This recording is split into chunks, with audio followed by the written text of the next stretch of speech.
So it's a nice day today.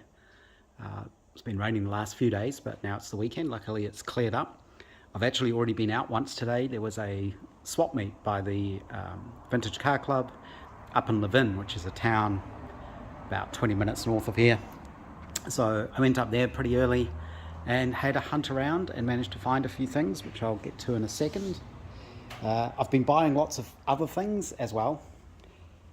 These are some oil gauges I got off Trade Me, our local auction site. Nobody else bid on them, so I got all four for $20, I think. The one I was really interested in is this Jaeger one. It's pretty beat up though, but this would be good in the Riley because it's a 0 to 100 gauge. It's probably a little bit late period-wise, but it's close enough. And it's got the nice used Castrol oil written on the face of the gauge. It's missing its glass, but I'm hoping I could clean that up and use that. And there's another couple of little gauges which are always kind of useful to have. So these are AC ones, 75 psi.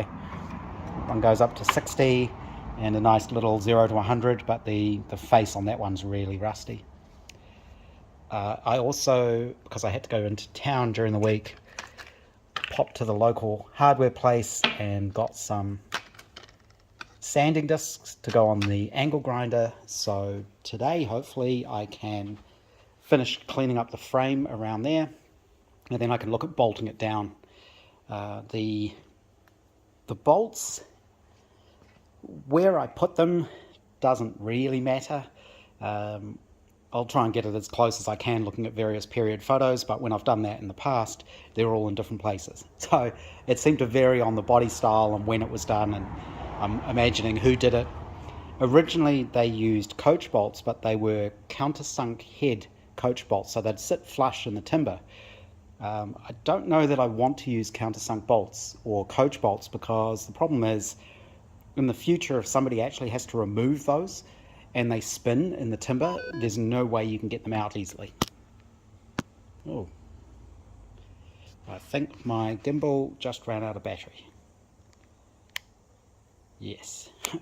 So I'll just stop this and... Right, yes, the gimbal went flat. I forgot to charge it up. What was I saying? About the bolts. So I think I'll figure out some way of using hex bolts and just sink them in below the surface of the timber, just so they're not in the way. Once I've figured out how to bolt things in, I want to look at where the hinges go and then figure out all the bracketing I need. So there are angle brackets that go in here.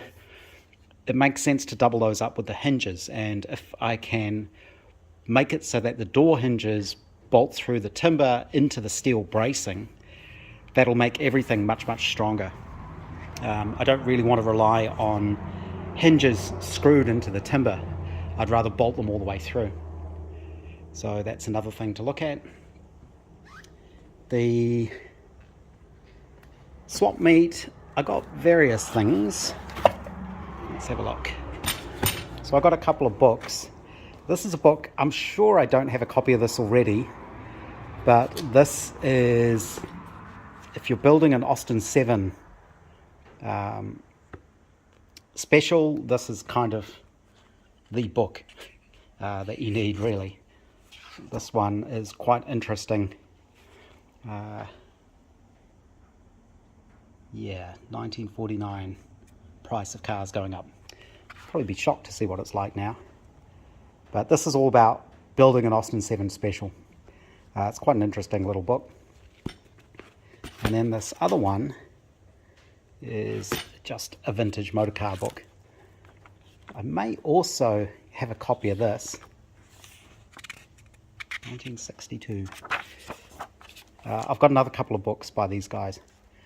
So I haven't really gone through it yet, but it goes through the different marks of car and different types and things.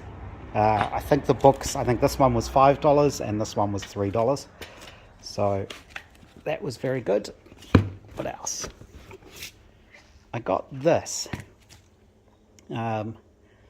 It seemed quite expensive, but I hadn't seen one before. But I think this will clean up nicely. what does it say? Train brand. But the thing I liked about it, and maybe it's actually broken and it shouldn't be like this, but there's no wires going to the head. It just rotates. So there must be some sort of, there's a rotating connection in one of these pivot points to be able to get power up to it. So obviously the negative, well, it doesn't actually matter if it's positive or negative with an old school bulb, but one of them is just connected through the body, through that rivet, and the other one must have a little slip connection in there. So I'm going to try and clean this up, and probably I would modify it to take something like an 18650 lithium ion cell, because they're cheap these days and you can easily fit one of those in there, and put an LED bulb in it. But I think that's quite a nice little torch. I have no idea what period it's from. You know, it might be, it's probably far too modern, but it's quite a nice little thing to go in an old car, I thought. What else did we get? This is a horn, Prima brand. It is a British horn. Apparently it works. So that was what, $30. The guys obviously cleaned it up and restored it. It's all actually quite nice. I don't need to do anything. I'm hoping that should be a suitable horn for the Riley. I do have a nice sort of horn type horn, but there's just not enough room for one. There's nowhere to really mount it. Whereas something like this, you know, you can mount down here pretty easily. Pretty sure it's in period, although it doesn't look very waterproof, so maybe that has to go under the bonnet. But I'll try that out and see if that works. What else did I get? This is a little 2-to-1 mechanical rev counter. It only goes to 4,000 RPM, but these are getting hard to find and rare, and it was only $10, so I grabbed it. That, theoretically, I could drive off the tachometer output on my engine. So it could be usable if I make up the correct sort of fitting. That's basically what this is for. This is a mechanical takeoff, and of course, because it's coming off the camshaft, it needs to be 2-to-1 to give you the proper RPM ratio. So that wouldn't be too bad in the car. But I also found this. So this is pretty knackered. I think I got it for $20 instead of 35, because it's always, you're never certain if these things are going to work. But this is a chronometric speedometer, and I think it's the early kind. This kind of bezel, this flat bezel, and the glass, I'm pretty sure those are the earlier ones. No idea if it works or not. As you can see, the face is pretty knackered, but I think you can actually buy new faces for them. I'll have to carefully open it up and see. It sounds pretty crunchy, so I've no idea what it's going to be like inside there. Again, these are getting hard to find, so you know, for $20, I think I've got another half complete one somewhere. Maybe if I find enough of them, I'll end up with enough parts to rebuild them. I actually do have a chronometric speedometer I've already restored that I'm going to use in the Riley. I got a couple of regulators. These aren't quite the right period. I think these are more 50s, 60s. The later ones have different style screw terminals, but these will work, so it's worth getting those. I think I got these for, they were $1 each, I think, so well worth getting. And I also found another cap for one. I do have another one somewhere. Often the caps are broken, so that was another $1. What else? Nice little tiny grease gun. That was a couple of bucks. I didn't actually check to see if it worked. Should work. There's not much to these. I've already got quite a few of these, different sizes. But this is a nice little glove compartment size grease gun, so I got that. And this thing, I don't know if this is going to be usable, but I mainly got it just because it's a nice little piece and it had its original little leather bag, little case. It's a tire pressure gauge. So it is American, it's not British. I should test it out and see if it works. I don't see why it wouldn't work, and it definitely returned. That was reasonably expensive, but it was just such a nice little thing. I really like the yellow face. You know, and I'll put some leather food on this. This will all come up really nicely. Again, it's just another nice little period type piece, even if it's not the right country. And I've got this. So this is, I don't drop any of these.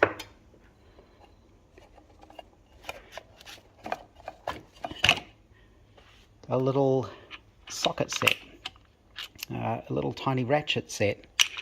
But the main reason I got it is because these are little tiny,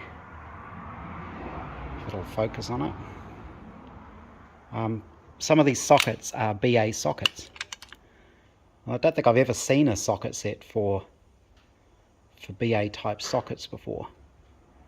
So 7BA. I think some of these were AF as well. Yeah, 3/8 AF. It was just a nice little tiny socket set. It's like a socket set for elves or something. But this was, I think this might have been the most expensive thing I bought actually. I think this was $40 New Zealand, but well worth it. I'll probably put all of this stuff in through the ultrasonic cleaner, give it a clean up. The little springy flexible drive. So yeah, it ended up being well worth going. It was fairly busy. Hardly anyone wears masks anymore, so I didn't film anything there. I was too busy trying to keep out of everyone's way and just avoid the crowds and things. I took a little bit of a shot of how big it was and what it looked like from a distance. There wasn't very much pre-war stuff there. There seemed to be a lot more American type stuff, but it was interesting and well worth the trip up there.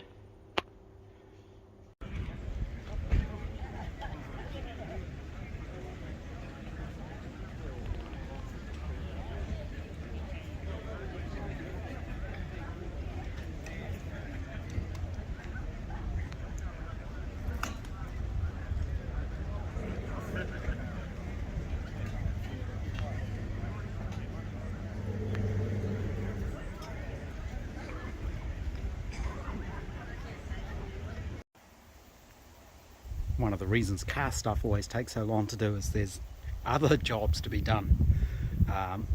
There's my main job, obviously, which takes up most of my time, but just stuff around the house. So this is Humpty, our water tank. This collects the water off my shed, and it's been leaking. It's been leaking for a while.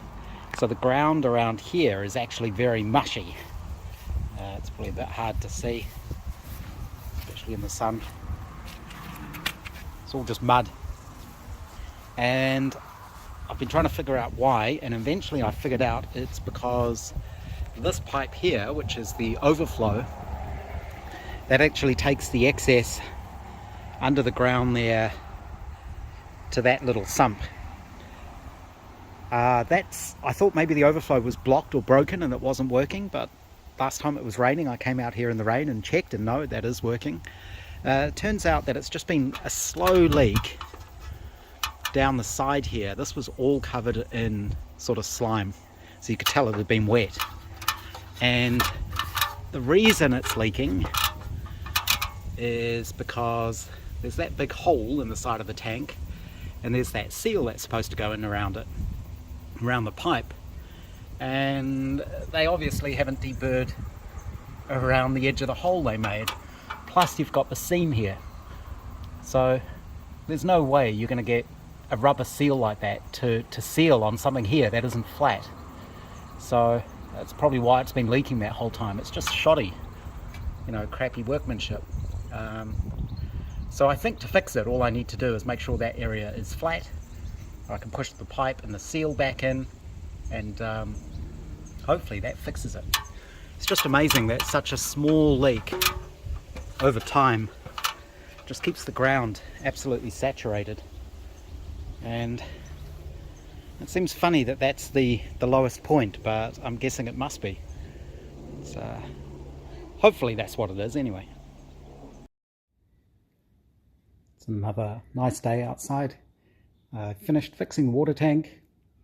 That just needed a bit of deburring, smoothing off, and then when I refitted the seal I put a bit of silicone around it as well. I think that should work. Because it's still nice, I was able to get the frame outside, and I finally smoothed off the edges there, and also smoothed off where the front half of the frame matches the bottom half of the frame.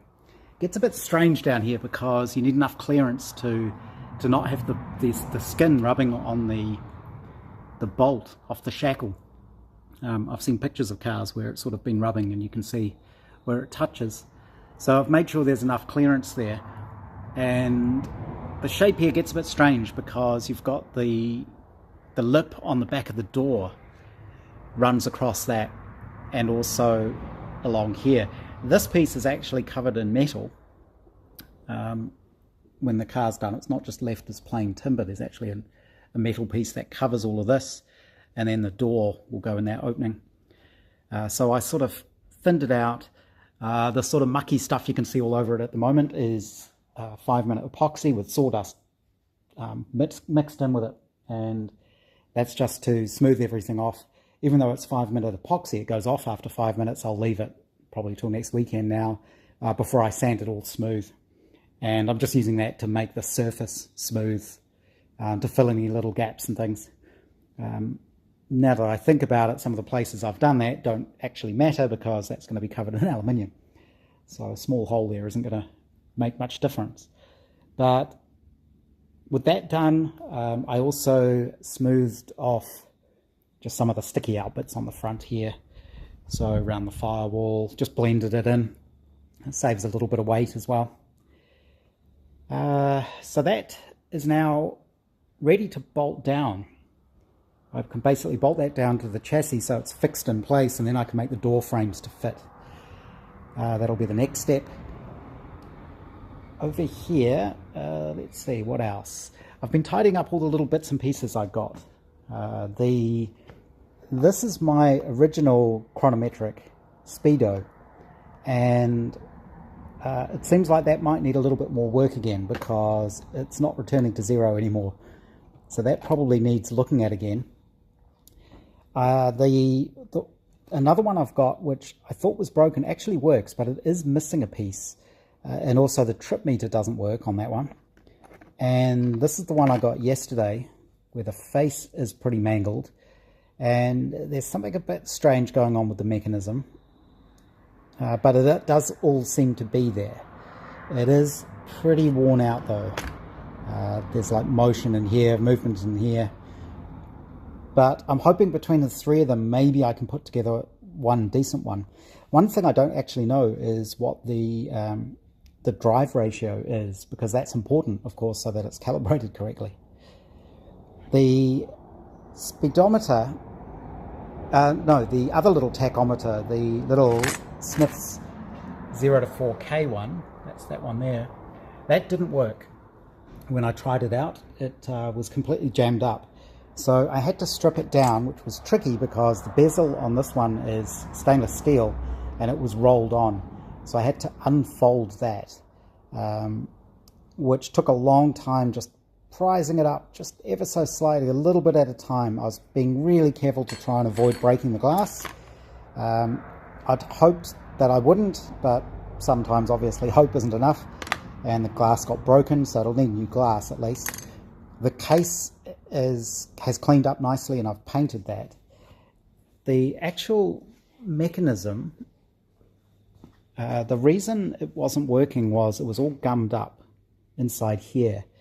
So I actually ended up putting it in the ultrasonic cleaner, but I arranged it so that I didn't have to take the face off. I just let the lower half go in the ultrasonic, and this was on top of it.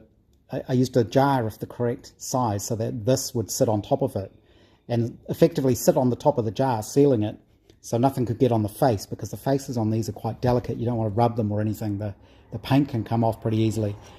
But that cleaned it up pretty well, and then just careful use of cleaner inside there and working it backwards and forwards slowly, I managed to free that up. I think it was just old grease that had basically been stuck inside there. And I've got this now, I've got the cable here, sort of a Smith's drive cable, and I've got it hooked up to my drill. And if we're careful, oh, don't know that it's going to focus on it.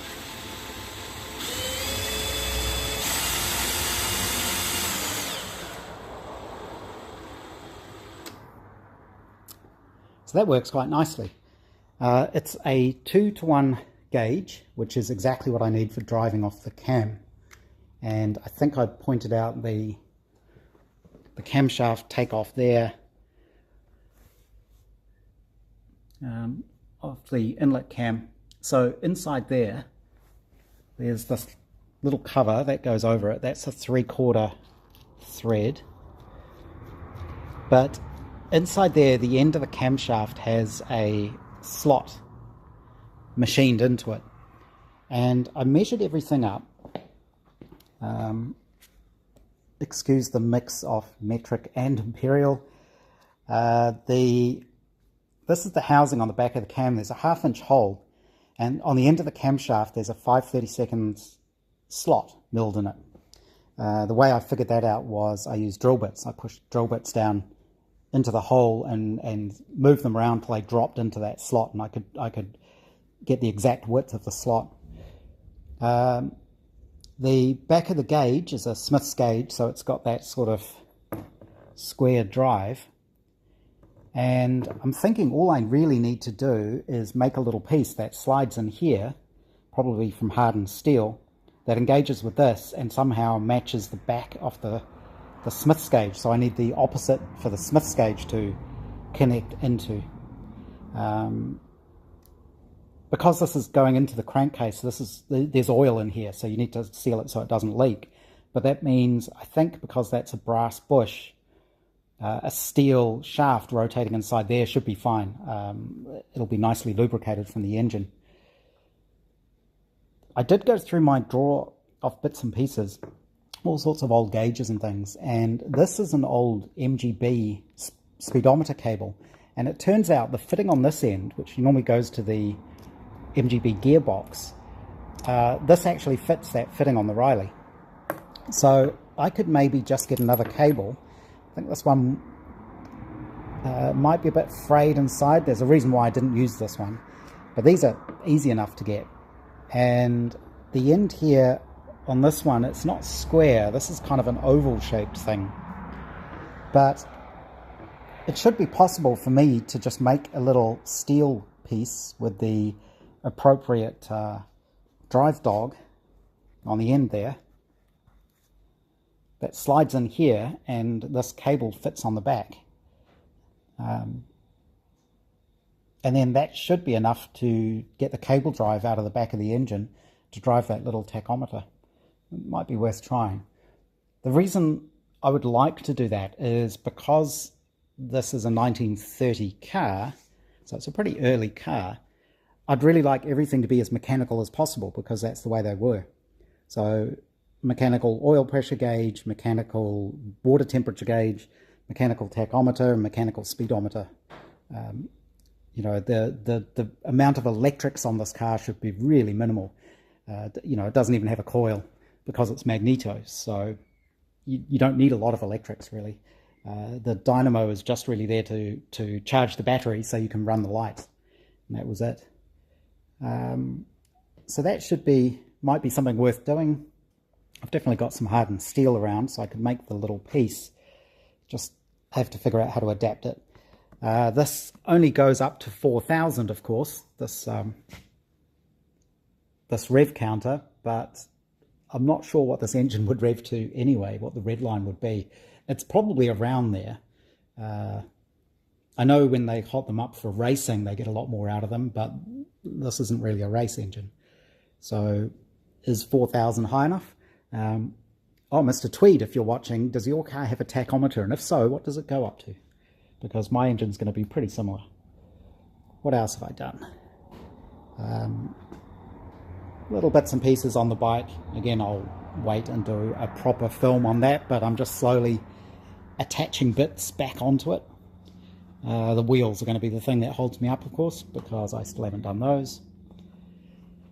The little socket set that I got, I've cleaned all of that up.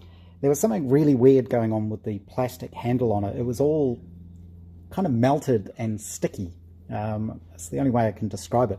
I think maybe somebody had cleaned stuff in solvent and also put it back in the box, and that had taken the paint off the bottom of the box and also affected the handle. So just to clean it up, I just put some black heat shrink on it for now, so it's not all horrible to hold and use.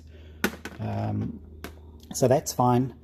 And I did, one of the screws here was a bit strange. So I ended up replacing the screws. I had some little, I think they're 2mm stainless steel screws that the thread on this, I'm not sure exactly what it was. I think it was like an 8BA or something, very tiny little thread. So those kind of threaded into that thread, but not very well. So I was actually able to put a little, that's actually a nylon nut upside down on the back, just to hold the cover on. But that meant I was able to take the cover off, clean it all out inside there, and re-oil it. It's actually got a hole in the end, so you can put a drop of oil in there. And I used some Slideways oil because it's really sticky stuff, and that'll go in there quite nicely. So this has been through the not the dehumidifier, the ultrasonic cleaner, and this all cleaned up really well as well. And it turns out it's an AF and BA set. There's 10 of each socket, or 10 AF and 10 of the BA. The BA goes from, what was it, 8BA up to 0BA. And there's one odd Whitworth one in the middle. So a 1/8 Whitworth. Even though this does actually go 8765 all the way up to 0. No, or down to 0. So it's a bit odd. I don't know if it must be original. They must have just put that one in to make up 10 of each. And the AF ones are kind of strange because there's some really strange, well, quarter AF, that's probably not that strange, but what's this one? 15/64 AF. I don't know where you would ever see a hex bolt that small. What would it be used on? I've got no idea. I've never come across any AF bolts that small before. BA definitely. So that cleaned up really well as well. This is part of the bike in Evaporust. That's the horn button. I'm just trying to get the rust off the little mechanism there. The little diamond lathe tool holder I ordered should be here this week, which will be good, and then I can start machining up the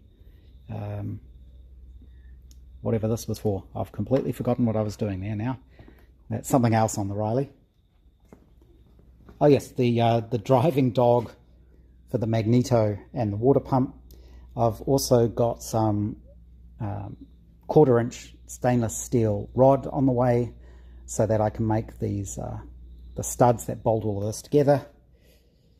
The only other thing, oh yeah, the little oil or the little grease gun, that works perfectly. I just like that. It's just a really nice, convenient little size grease gun. And the torch, I figured out how it works. There is that's going to be phosphor bronze, I imagine. I'm not sure if you can see it. Inside there's a little strip, and that goes up to the inside of this rivet, and there's a little fiber washer, and it's actually come apart, and somebody's tried to solder it in the past. And the problem at the moment is this phosphor bronze has been bent, and it's been bent out. So maybe you can see there's a gap between those. And I'm not sure if I can get in there to actually fix that. That needs to run very tightly next to that insulator in there so that the head of it doesn't rub against it. Because otherwise that's going to short out the battery, which probably isn't a good idea if you've got a lithium battery in there. So I need to figure out how to fix that. The way to fix it may be take that piece out and solder a very fine insulated wire between there, run it up through inside that rivet the same way as this, and put some Kapton tape or something inside there to hold it in place. I think that might be the best way to try and fix this. So I think that's everything for today. I forgot two other small things. The tire pressure gauge works fine, but it was leaking around the end there. Whoops, it's not going to focus. Here we go. So I just put in a little bit of black sort of silicone rubber and made sure it didn't block the little hole in the middle. So I'm hoping that'll be enough to seal it up. And the other thing was the case, or the little metal box that all of these came in. The inside, the paint was coming off. Something had obviously reacted with it. It had all bubbled off and flaked off. So I cleaned it up as best I could, put it through the Evaporust overnight. That got any surface rust off it. And I decided just to clear coat it. So that is now sitting in my paint drying booth. There's the petrol tank, the little motorbike in here. So I didn't want to repaint it. I don't know, I'm guessing that's original finish on it. It's got kind of like a black speckled finish over red. So I just wanted to preserve it how it was, so I just used some of that that 2K clear coat and just sealed it all up just so it won't rust. That should end up nice and dry in a week or so. And those are the back, that's the housing and the bracket for the little gauge. Works very well drying things inside the Landy because it gets very warm, so it sort of bakes the paint on. The other good thing is it's been sitting outside for quite a while now. It's rained quite a number of times, and it's also got very hot. The headliner hasn't sagged at all, and it doesn't leak anymore, so that's pretty good. And that should be ready to go on the bike again probably next weekend.